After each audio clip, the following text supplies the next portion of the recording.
sejahtera, Shalom, saudara dan saudari yang dikasihi dan diberkati Tuhan. Apa kabar Anda pada hari ini? Doa dan harapan kami, Anda sentiasa sehat, kuat, dan tetap berpengharapan di dalam Tuhan kita, Yesus Kristus. Seperti biasa, Anda bersama saya Gloria Luna, sebagai penyampai perkongsian renungan awan biru. Jangan beranjak dari screen Anda, sila bersama-sama dengan saya untuk mendengar dan menikmati renungan firman Tuhan.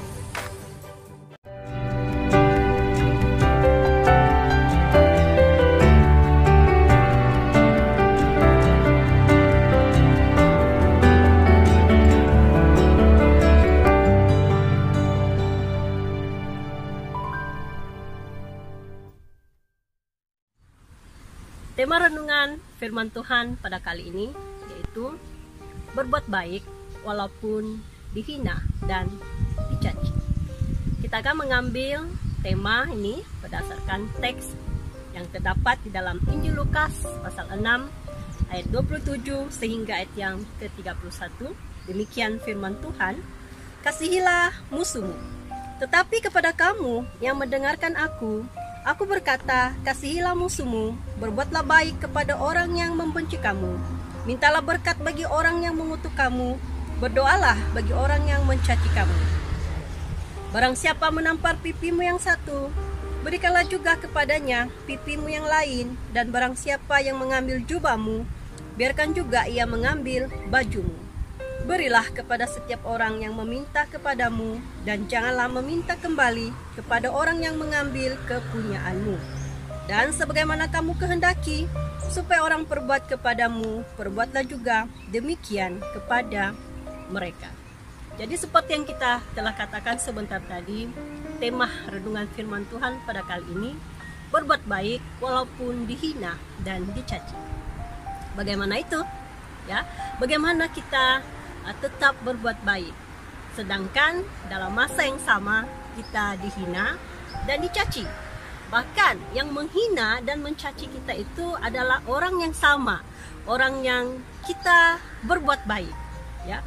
Dan kadang kita berbuat baik macam manapun, tetap juga ada orang yang tidak boleh menerima diri kita. Ada juga orang yang tetap mempersendahkan apa yang kita sedang lakukan, terutama sekali bagi kita yang sudah menjadi anak-anak Tuhan, ya. Mungkin dahulu kita punya latar belakang hidup yang sangat teruk sekali. Tiba-tiba kita berubah hidup, ya. Kita melakukan sesuatu perubahan hidup yang baik, yang memuliakan Tuhan. Namun apabila orang yang mengenal kita dahulu, kehidupan kita seperti apa, dan sekarang apabila mereka melihat perbuatan kita yang berubah menjadi baik, kita diolok-olok, kita dihina. Bahkan kita berbuat baik terhadap orang yang mengolok kita ini, orang yang menghina kita ini, mencaci kita. Bagaimanakah kita menjadi seorang Kristen, orang anak Tuhan yang sudah berubah, anak Tuhan yang sudah bertobat untuk tetap bertahan, ya, hidup sebagaimana kita sudah dirubah menjadi ciptaan yang baru di dalam Tuhan, saudara dan saudari. Ya, bagaimana kita tetap berbuat baik dan dalam masa yang sama kita dihina dan dicaci. Bagaimanakah kita tidak kehilangan jati diri kita yang baru itu, jati diri kita yang telah dirubah oleh Tuhan, yaitu kita telah dirubah menjadi manusia baru, ciptaan yang baru di dalam Tuhan. Saudara dan saudari, renungan firman Tuhan pada kali ini mengajar kita untuk tetap berbuat baik walaupun kita dihina dan dicaci. Sama ada yang menghina, mencaci kita itu keluarga kita, yang bagi kita mereka sudah mengenal kebenaran. Ya, ada juga orang yang mengenal kebenaran tapi belum bertobat. Karena ada orang mengenal kebenaran tapi masih menghina dan mencaci orang lain. Bahkan ada orang juga yang tidak mengenal kebenaran, ya. Orang-orang yang belum mengenal Tuhan, mereka menghina, mereka mencaci kita. Mereka tidak mengerti bahwa orang Kristen itu, orang yang sudah percaya kepada Tuhan itu diajar berbuat baik, tetap berbuat baik meskipun dihina dan dicaci. Dan ini membuat mereka terheran-heran. Mereka tidak habis pikir mengapa? Karena mereka belum dirubah, belum berubah menjadi ciptaan yang baru. Pada kali ini firman Tuhan akan mengajar kita, membawa kita mengerti ya, untuk tetap bertahan, tetap menjadi baik, berbuat baik meskipun kita dihina dan dicaci. Perbuatan baik apakah yang dimaksudkan di dalam renungan firman Tuhan pada kali ini? Mari kita lihat di dalam ayat yang ke-27 dan ayat yang ke-28 berkata demikian. Tetapi kepada kamu yang mendengarkan aku berkata, kasihilah musuhmu, berbuatlah baik kepada orang yang membenci kamu. Ya. Berbuat baik yang dimaksudkan di sini oleh Tuhan Yesus yaitu mengasihi musuh, mengasihi mereka yang membenci kita, yang mencaci kita. Ya. Dalam masa yang sama kita mengasihi mereka, kita mengulur bantuan, ya, kita berbuat banyak kebaikan, namun kita dihina dan dicaci. Apa yang kita perbuat dibalas dengan hinaan, dibalas dengan cacian. Tetapi apa yang dikatakan Tuhan Yesus di sini, kasihilah musuh. Kasih yang dalam bentuk bagaimanakah yang Tuhan Yesus ajarkan dalam renungan kita pada kali ini, yaitu kita lihat dalam ayat yang ke-28, mintalah berkat bagi orang yang mengutuk kamu. Ya. Dan berdoalah bagi orang yang mencaci kamu. Mintalah berkat dan berdoalah bagi orang yang membenci dan mengutuk kamu. Jadi kasih yang dimaksudkan oleh Tuhan Yesus di sini, kasih yang dalam bentuk, ya, dalam bentuk doa. Di dalam doa kita mendoakan orang yang menghina, orang yang membenci, orang yang mengutuk kita, ya, orang yang telah berbuat sesuatu yang tidak baik terhadap kita, meskipun bermacam-macam kebaikan yang telah kita lakukan kepada orang ini. Jadi Tuhan Yesus ajar kita untuk memberkati orang ini, memberkati hidupnya supaya dia sentiasa sehat, sentiasa berkecukupan, memberkati hidupnya dalam doa supaya dia juga bertobat, menemukan pertobatan, menjadi manusia yang baru sama seperti kita pada hari ini yang diajar untuk tetap berbuat baik. Dan juga kasih kita dalam bentuk doa, ya, mengasihi orang dalam bentuk doa, mendoakan orang tersebut. Apapun masalah persoalan orang itu, kita tidak mengerti mengapa ada orang yang, ya, kita tidak mengerti sepenuhnya mengapa ada orang meskipun kita sudah berbuat baik namun dia masih membenci kita, namun ia masih melontarkan kata-kata kasar, kata-kata kesat, masih ada sindir menyindir, ya, ada seperti ini kan, dan kita tidak mengerti. Jadi mari kita membawa mereka dalam doa kita, menyerahkan mereka ke dalam tangan Tuhan. Mungkin ada orang-orang seperti ini yang Anda hadapi di dalam persekolahan, dalam pekerjaan, ataupun di dalam jiran tetangga, kawasan perumahan Anda, ataupun di dalam keluarga Anda. Anda menemukan orang-orang yang seperti ini. Mari bawa mereka dalam doa, ya. Tetap bawa doa. Berapa kali Anda membawa mereka dalam doa? Sekali, 2 kali, 3 kali? Mari kita bawa mereka dalam doa kita secara berterusan, sehingga mereka juga menjadi ciptaan yang baru sama seperti kita, diajar oleh Tuhan untuk mengasihi, hidup dalam kasih Tuhan. Saudara dan saudari, ya. Seterusnya kita melihat dalam ayat yang ke-29. Barang siapa menampar pipimu yang satu, berikanlah juga kepadanya pipimu yang lain. Dan barang siapa yang mengambil jubahmu, biarkan juga ia mengambil baju. Ayat ini mengajar kita, ya, bagaimana kita berdepan dengan orang yang seperti ini, ya.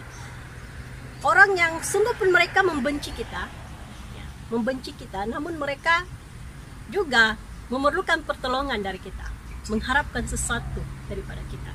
Bahkan ada orang membenci kita sehingga kita diperhadapkan kepada sesuatu pengadilan, ya, kita diadili, ya. Ada orang membenci kita sehingga membuat kita diadili.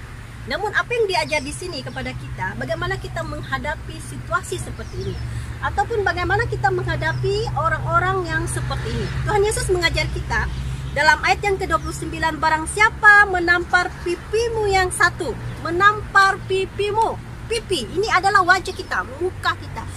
Perkataan pipi merupakan satu simbolik, ya, simbolik yang merujuk kepada air muka, merujuk kepada kita punya maruah, kita punya aib, ya.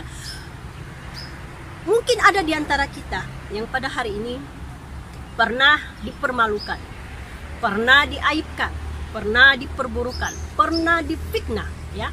Sungguh pun tak pernah berbuat sesuatu, namun difitnah sehingga sewaktu diadili ia didapati bersalah, dan semua orang percaya, hampir semua orang percaya kalau ia salah, padahal itu adalah sesuatu yang salah. Dan di manakah kita mau letak muka kita? Kita malu, ya. Orang berusaha membuat seolah-olah kita memang salah, ya. Serasa ada orang yang menghadapi perkara seperti ini.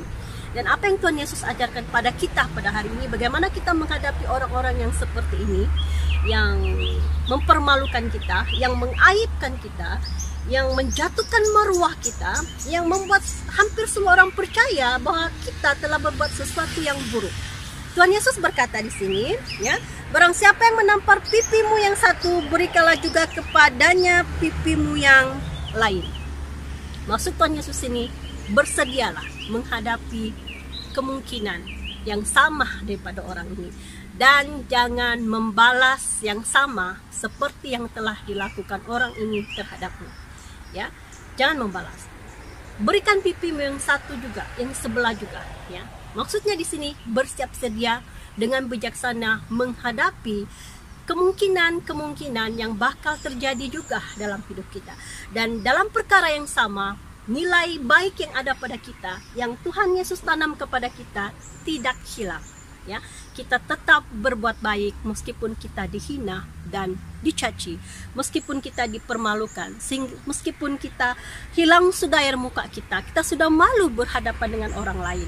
Tapi Yesus berkata kita harus bersiap sedia menghadapi kemungkinan yang seperti ini, dan jangan membalas apa yang telah Ia berikan, ya. Sebaliknya, bersedia menghadapi yang lebih buruk daripada apa yang Ia lakukan, tapi kita tidak membalas apa yang Ia telah lakukan. Sebaliknya, kita bersedia dengan bijaksana menghadapi perbuatan buruk dari mereka. Seterusnya, saudara, dalam ayat yang ke-30 berkata demikian, berilah kepada setiap orang yang meminta kepadamu, dan janganlah meminta kembali kepada orang yang mengambil kepunyaanmu. Maksudnya di sini kita bersikap adil, ya. Kita bersikap adil kepada siapapun juga, ya. Sama ada orang ini berbuat baik dengan kita, ataupun orang ini pernah berbuat tidak baik, ya. Bahkan sampai mempermalukan kita sekalipun, membuatkan kita sudah tiada muka mau jumpa orang, ya. Kita difitnah, kita dicaci dan sebagainya. Tuhan Yesus berkata, tetaplah berbuat baik, ya. Berikan kepada setiap orang, bersikap adil kepada setiap orang. Orang itu baik atau tidak baik, pernah berbuat baik ataupun tidak, pernah berbudi dengan kita ataupun tidak, kita tetap berbuat baik apabila kita punya kesempatan untuk membantu orang. Sama ada orang ini memohon pertolongan kepada kita karena ada sebab udang di sebalik batu ataupun apa, itu terpulang dengan dia. Namun bagi kita, di kesempatan kita, apabila kita punya kesempatan untuk berbuat baik dengan sesiapa saja, mari kita berbuat baik dengan bijaksana, saudara dan saudari, ya. Seperti mana Bapa kita di sorga yang bersikap adil, demikian juga kita harus tetap bersikap adil kepada sesiapapun insan yang kita jumpa di dalam dunia ini. Seterusnya ayat 31, dan sebagaimana kamu kehendaki supaya orang berbuat kepadamu, perbuatlah juga demikian kepada mereka. Saya percaya, sudah pasti kita mengharapkan orang lain berbuat baik terhadap kita, mengharapkan orang lain berprasangka baik terhadap kita. Saya percaya kita menginginkan orang lain bersikap adil terhadap kita, menghargai dan menghormati kita. Dan seperti mana kita berharap yang baik terhadap diri kita, demikian jugalah kita berbuat baik terhadap orang lain. Saudara dan saudari, mengapakah kita harus tetap mengasihi? Mengapakah kita harus tetap berbuat baik meskipun kita dihina dan dicaci, ya? Mengapa? Mengapa kita tetap berbuat baik? Karena di sini kita lihat dalam ayat yang seterusnya, dalam ayat yang ke-36, hendaklah kamu murah hati sama seperti Bapamu adalah murah hati, ya. Yesus berkata, hendaklah kamu murah hati sama seperti Bapamu adalah murah hati. Karena Tuhan kita, Allah kita, Bapa kita yang di sorga adalah murah hati. Karena kita adalah anak-anak Allah, kita pastinya ya, mencerminkan kemuliaan, kebaikan Allah kepada orang-orang lain di sekitar kita. Istimewanya mereka yang belum percaya dan belum menerima Yesus, yang belum bertobat. Kita mencerminkan, kita memancarkan kasih Tuhan itu, memancarkan kebaikan, keadilan Tuhan itu kepada mereka. Hendaklah kamu murah hati sama seperti Bapamu adalah murah hati. Ini kata Tuhan Yesus yang Tuhan Yesus ajarkan kepada kita pada hari ini. Saudara dan saudari, mengapa kita ya harus berbuat baik, tetap berbuat baik meskipun dihina dan dicaci? Karena kita adalah garam dan terang dunia. Kalau garam itu sudah menjadi tawar, apa gunanya? Ya, itu bukan lagi garam namanya. Ya, apakah lagi khasiat ataupun keistimewaan garam ini jika ia sudah menjadi tawar? Dan kalau kita punya terang, ya contohnya ada pelita. Jika pelita ini ditutup, ya, apakah guna pelita itu? Cahayanya sudah tidak dipancarkan, sudah tidak kelihatan. Saudara dan saudari, kita adalah garam dan terang dunia Allah, wakil Allah di dalam dunia ini. Oleh itu kita harus tetap berbuat baik meskipun kita dihina dan dicaci. Karena kita adalah anak-anak Allah. Bapa kita di sorga adalah adil, maha pengasih dan maha penyayang. Oleh itu saya ingin membawa kita untuk membaca beberapa ayat ya, untuk kita sebelum kita mengakhiri perkongsian renungan firman Tuhan pada kali ini. Mari kita lihat di dalam Roma pasal 13 ayat yang ke-10 berkata demikian. Kasih tidak berbuat jahat terhadap sesama manusia, karena itu kasih adalah kegenapan hukum Taurat. Jadi kasih tidak berbuat jahat, karena kasih adalah kegenapan hukum Taurat. Seterusnya kita lihat di dalam 1 Petrus. Kita lihat dalam 1 Petrus pasal 3 ayat yang ke-17 berkata demikian. Sebab lebih baik menderita karena berbuat baik, jika hal itu dikehendaki Allah, daripada menderita karena berbuat jahat. Ayat ini sangat jelas ya. Adalah berbaloi kalau kita menderita karena kebaikan. Tetapi kalau kita menderita karena kita telah berbuat sesuatu yang jahat ya, tidak berbaloi, saudara dan saudari. Oleh itu, apakah kesimpulan renungan firman Tuhan pada kali ini? Kesimpulan renungan firman Tuhan pada kali ini, berbuat baik meskipun dihina dan dicaci, yaitu mengasihi, kasih dalam bentuk doa. Dan di dalam doa kita jangan lupa untuk tetap meminta pimpinan Roh Kudus, agar Roh Kudus memampukan kita untuk mengasihi orang lain, terlebih mereka yang telah menghina dan mencaci kita. Karena kita tidak mungkin mampu mengasihi orang lain, berbuat baik, sementara itu kita disakiti. Kita harus memerlukan kekuatan, pimpinan, hikmat daripada Roh Kudus untuk membuat kita kekal menjadi anak-anak Tuhan yang memancarkan kebaikan dalam keadaan apa sekalipun. Firman Tuhan juga mengajar kita, yaitu kita harus tetap sabar di dalam kesusahan kita, dalam kesesakan kita, dalam tekanan hidup yang kita hadapi. Kita tetap memerlukan pimpinan Roh Kudus dalam apa jua keadaan yang kita hadapi, teristimewa sekali dalam zaman ini, saudara dan saudari. Di samping itu, kita juga memerlukan pimpinan Roh Kudus agar kita memperoleh kekuatan untuk setia pada sabda firman Tuhan, setia pada firman Tuhan. Oleh itu, saudara dan saudari, jangan lupa di setiap doa kita untuk memohon pimpinan daripada Roh Kudus untuk membantu kita. Karena Roh Kudus adalah sesuatu kekuatan bagi kita, sumber kekuatan bagi kita untuk memberikan kita hikmat, kebijaksanaan, bagaimana kita tetap hidup dengan bijaksana, istimewa sekali menghadapi orang-orang sekitar kita, orang-orang yang tidak seiman dengan kita, menghadapi segala musibah, segala masalah dalam hidup kita, dalam kita hidup di dunia ini. Demikianlah perkongsian renungan firman Tuhan. Semoga Anda diberkati. Kita bertemu lagi di lain perkongsian.